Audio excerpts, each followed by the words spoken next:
Welcome to the Grace and Grit podcast, made for women who want their healthiest years to be ahead of them, not behind them.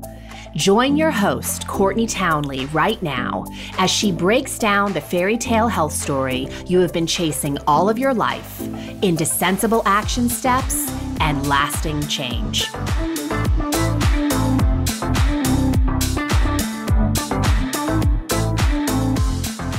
Hello, my friends, and welcome to the Grace and Grit podcast. This is your host, Courtney Townley. As always, I am deeply grateful that you're here. And today, I want to talk about making commitments that actually support your commitments. What the heck does that even mean? Well, if you've been around the Grace and Grit block for a while, you have probably heard me say that making a commitment to show up for yourself in a new way is really kind of the easy work.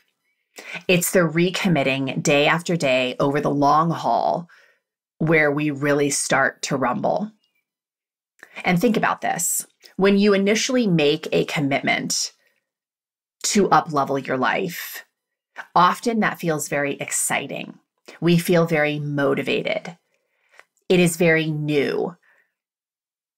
But as the weeks and the months go by, we are left with this reality of the work that needs to be done for a much longer period of time in order to create the type of change we're truly seeking.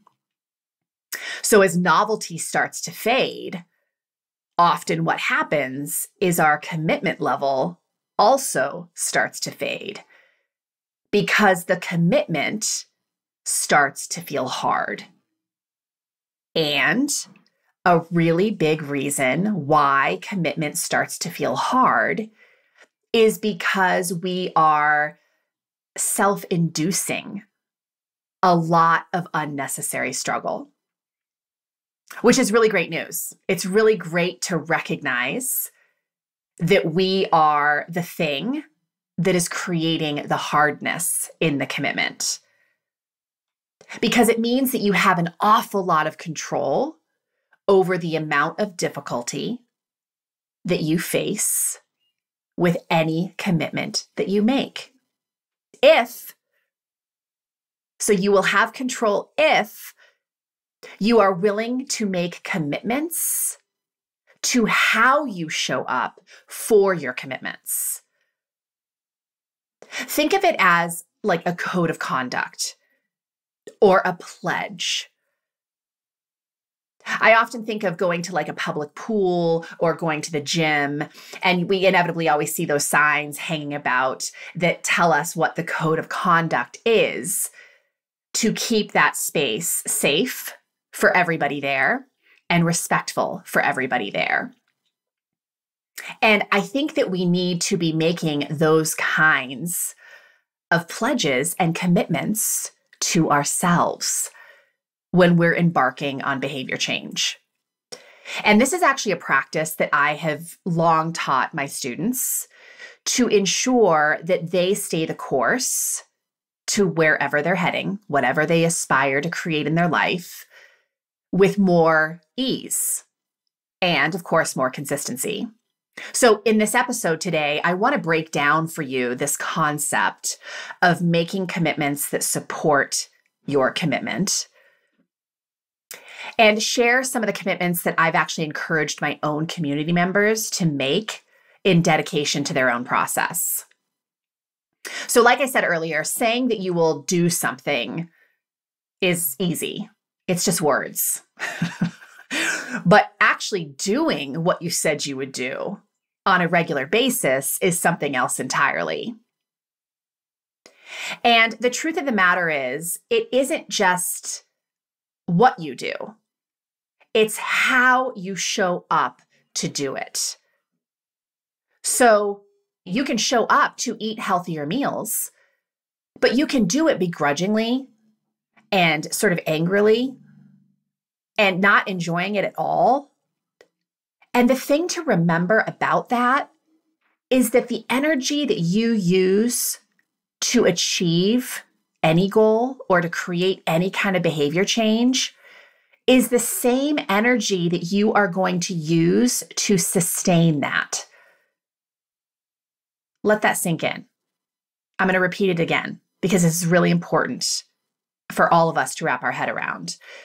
The energy that we use to reach a goal or to create any kind of behavior change is the same energy that we will use to sustain those things. So if you try to hate your way into behavior change, if you are miserable along the path to behavior change, you will be miserable in the sustaining of that. And that gets real old. That gets very tiresome. That sucks. You're not going to keep doing that. So it makes a lot of sense to consider how you want to show up for the commitments that you're making. What will you tolerate from yourself in terms of the way that you're showing up, and what will you not tolerate? Now, in my Rumble and Rise community, every new member is invited to sign a pledge that I've written to help them make the most of their experience in the space. But I also encourage them to write their own commitments. So I give them some ideas on maybe where to start and what to consider. But then I encourage them to elaborate on that. And today I'm going to share with you some of those pledges that I invite them to consider, because I don't think they're just great things to remember on the way to improving health, but they're really amazing at improving any area of life. So this is a really strong foundation of commitments that will help support any commitment. And of course, my objective here is to help you better understand the value of making commitments, to support your commitments, but also to inspire you to do your own work around this. So one of the things that I encourage my students to consider is the pledge that I commit to taking action. I will not simply consume information. I will create time and space to experiment and apply the things I learn. Why is this so important? Because often we make a commitment. It might be to start a business. It might be to save money. It might be to retire early. I don't know what your commitment is. But we make a commitment and then we hide behind information consumption. We start researching and reading and listening and absorbing and collecting information to the point that we aren't actually taking action. And all the information in the world is meaningless if you aren't applying what you're learning. And look, I've built an entire business on the premise that people don't have a not knowing problem. Most people have a not doing problem. So most women that I work with, in fact, every woman I have ever worked with, I know that's a bold claim, but truly, they all know what they need to do to move their life to higher ground. They may not know all the things, but they know an awful lot of things. And yet, they convince themselves for months, years, sometimes decades, that they need to know more before they take action.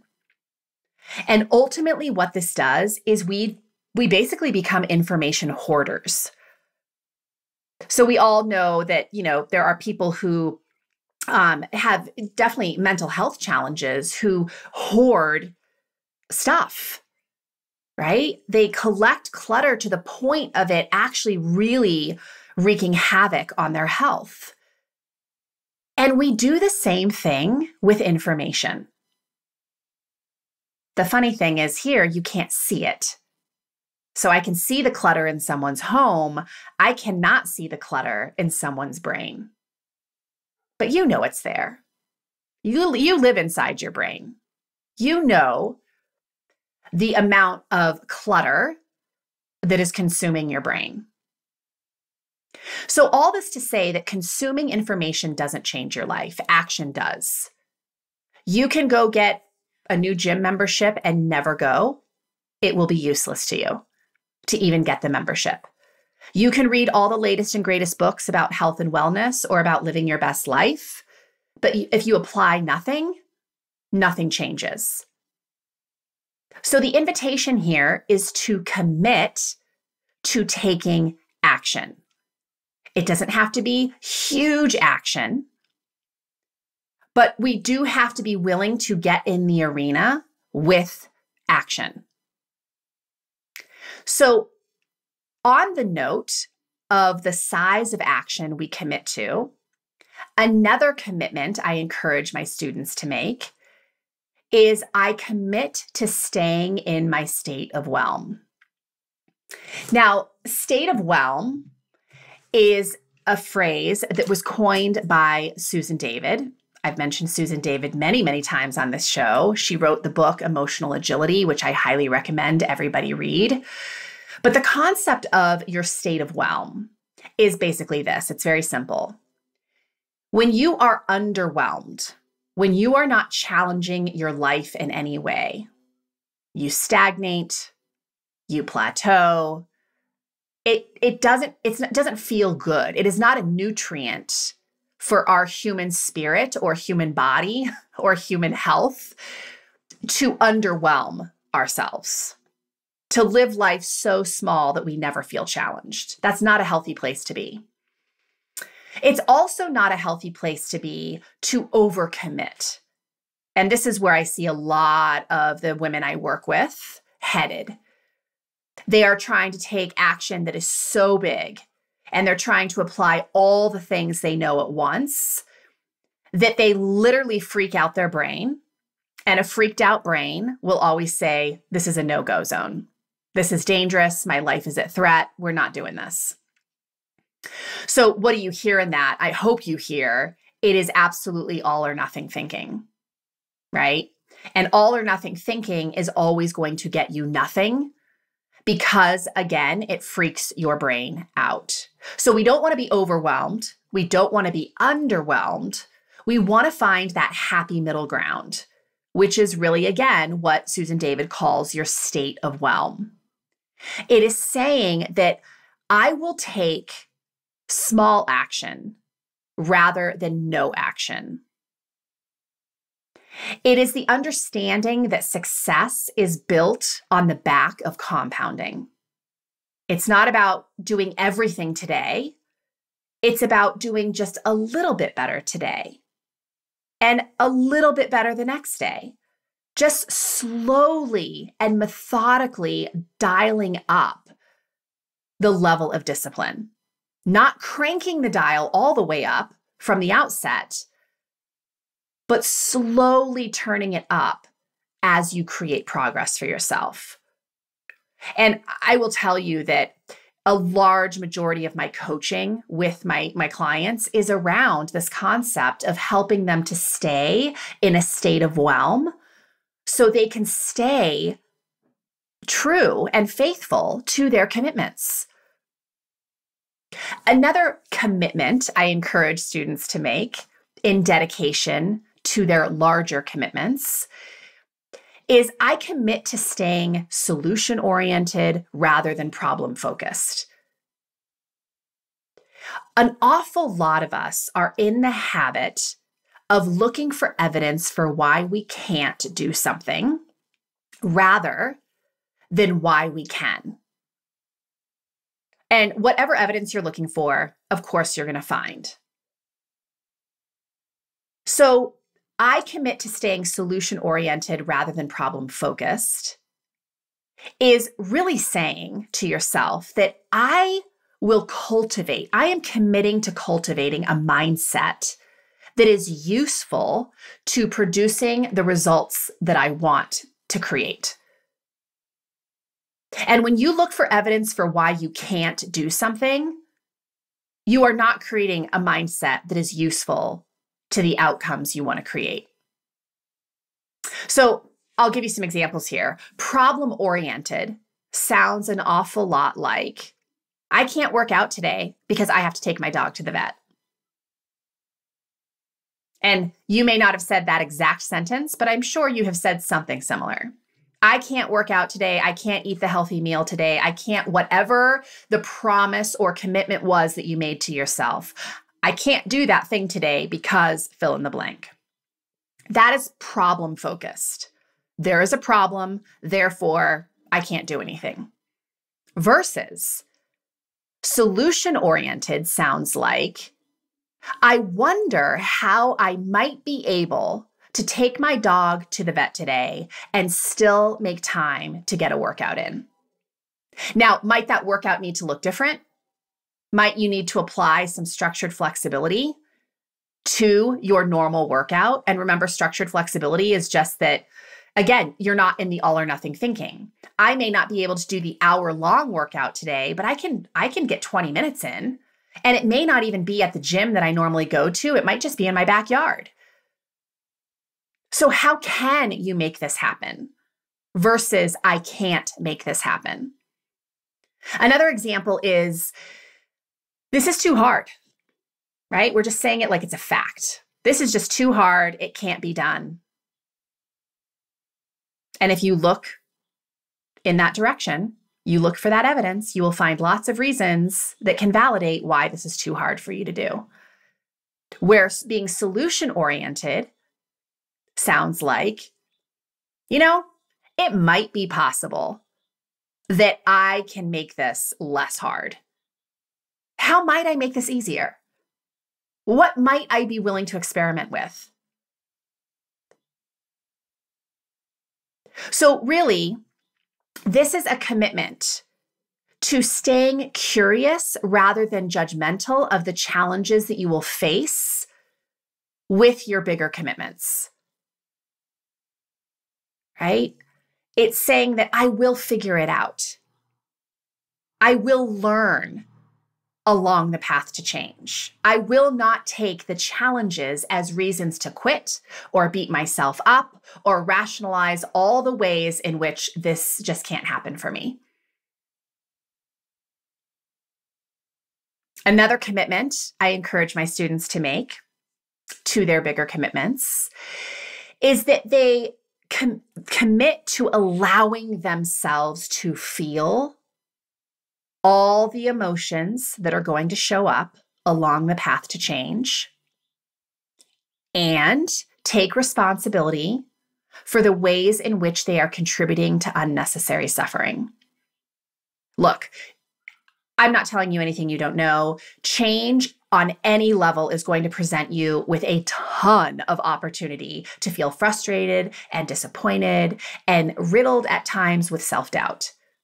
Just to name a few difficult emotions that you will likely face. And when those emotions show up, you can feel them or you can fuel them. Again, you can feel them. And feeling is a way of processing, by the way. It's how emotion travels through our body. So we can feel emotion or we can fuel it. And fueling emotion is where we create a lot of suffering for ourselves. So I'm learning a new skill and I'm getting a little frustrated. Let's say that skill is that I'm learning a new exercise, since we're kind of on this theme of, I used working out earlier. I'm learning a new exercise. I'm not feeling very strong. I'm feeling super uncoordinated. I can't lift very much weight. I'm getting frustrated because my capability is not where I think it should be, right? And I want you to think right now about anything in your life that you've had to learn as a beginner. There's always frustration because we want so desperately to be good at it. And because it's new, we're just not. And so we get a little frustrated. And in that moment, we can often make frustration mean, I'm such a loser, or something's wrong here. I shouldn't be doing this. I'm no good at this. And that line of thinking, of course, is not going to have you stay consistent with showing up to practice that new exercise. So again, we have the option. What am I going to make my frustration mean? Now, this has been a huge practice for me because I have a huge expectation of myself with a lot of things. And I rumble, especially in my movement practice, because I challenge myself to take on movement that I'm really not good at. And so when I get frustrated, which is often, I will remind myself that, you know what, Courtney, you are learning something new here. Good for you. Good for you for being a 45-year-old woman who is still willing to be a beginner. How awesome is that? Sure, you're a little frustrated, and that is perfectly okay. Nothing has gone wrong here. So again, you get to decide what you make your emotions mean when they show up. So when I get frustrated, I give myself a few minutes to just let myself feel frustrated. But what I don't do is feed the frustration. So the story that I weave about the emotion I'm feeling can actually make the emotion so much more intense. So I have to take responsibility for that. Am I feeling it or am I fueling it? Another commitment to support your commitments is I commit to not using statements like, I don't know, I'm confused, I'm overwhelmed, I'm too busy, I don't have time. Now, I know sometimes those things feel very true, but also saying these things like they're facts is not useful to you. Because again, it encourages you to stay problem focused rather than solution oriented. So rather than using these kinds of statements, and I literally have this in my pledge inside of Rumble and Rise, these exact statements, instead of using these statements, I encouraged them to ask themselves really good questions. Questions like, rather than I don't know, ask yourself a good question like, what would I tell someone who had this same problem? I think it's even more useful if you use someone who's really close to you, who you really care about. A good friend, a treasured colleague, your kid, your partner. What would you tell them if they came to you with the same problem? And what's fascinating about this is all of a sudden we seem to have so many answers when it's not us. We have all the answers for other people. But when it comes to us, it's just a heck of a lot easier to hide behind I don't know, because then I don't have to take action. It's an avoidance tactic to say I don't know. What if you had to know? What might that look like? Rather than I am confused, which again, we're stating almost like it's factual, I'm just confused. So again, I'm hiding because I can't take action if I'm confused. So ask a good question. What exactly am I not understanding here? What support might I need to reach out for in order to feel less confused? Another one, of course, I'm overwhelmed. There's just too much on my plate. The good question here would be, where might I need to scale back? Where do I need to trim the fat in my life in order to feel less overwhelmed? Where might I need to delegate? Where might I need to remove some things? Where might I need to stop wasting some time? That's solution-oriented. I'm too busy. This is a really common one. And I know it feels so real. I'm too busy. Again, great question to ask. What am I currently doing that is taking up precious time that is not in line with my current priorities? Now, am I saying that the answers to that question will be easy to implement? Probably not. Because we don't like saying no to ourselves about anything. I want to say yes to everything, and I am so guilty of this. I always say I'm like a raccoon around shiny objects. I want to be a part of everything all the time, to the point that it's really easy to burn myself out and exhaust myself. So I have learned to lean into the very difficult art of learning how to say no to things that I really want to say yes to. Those are the hardest kind of no's. But saying no to things that aren't that important to me allows me to say yes to the things that are truly important to me. All right, I want to give you one more sort of pre-commitment to consider here. Commitments that will support your commitments. I commit to asking for help when I need it and support others along a similar journey when I can. So asking for help is really a sign that you are serious about succeeding. It is very rare, if ever, that we create success in our lives entirely alone. There's usually a friend or a mentor or a teacher that has helped to support us along the way. And if the teacher has not appeared, and sometimes they do, right? I have definitely had a lot of that happen in my life where I'm really rumbling with something in my life and all of a sudden the teacher does appear. But sometimes the teacher doesn't appear. And I have to be willing to step into that role of self-leadership to find someone who can help me.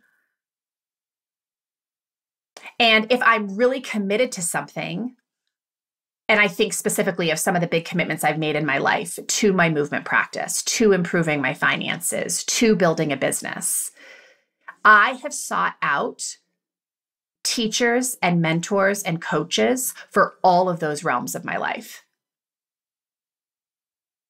Because I know that that level of help is going to help me follow through and achieve that commitment that I originally had.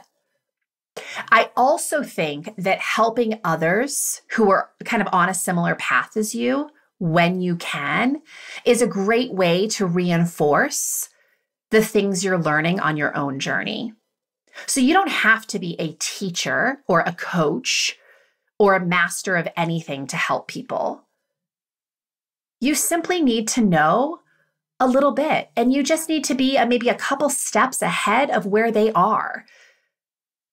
And I have found, of course, like a big part of the work that I do in helping women to show up for themselves in a powerful way in their life, that comes from, well, I should say that reinforces the work that I'm doing in my own life. So one of the greatest ways to really enforce the things we're committed to is to teach them, to help others. So again, I've only offered you a few of the commitments that I share with my community here today. But again, the hope is that it inspires you to consider, what commitments do I need to make in terms of how I am showing up in order to keep the commitments that I have made to myself? What am I willing to tolerate from myself, and what am I willing not to tolerate? So it's your turn. I hope you will take this seriously and just spend maybe 10, 20 minutes considering what you need to start doing in order to bring a different energy to your commitments, in order to bring a sustainable energy to your commitments. And what do you need to stop doing?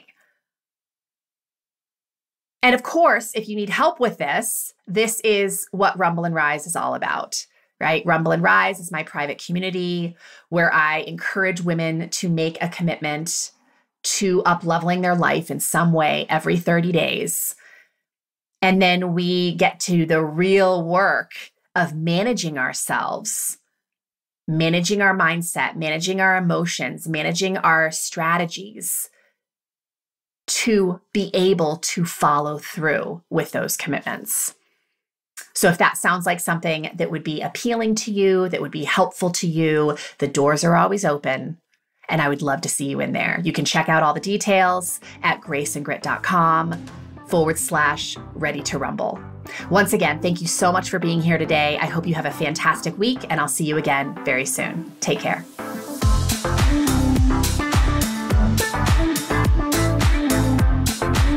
Thank you for listening to the Grace and Grit podcast. It is time to mend the fabric of the female health story, and it starts with you taking radical responsibility for your own self-care.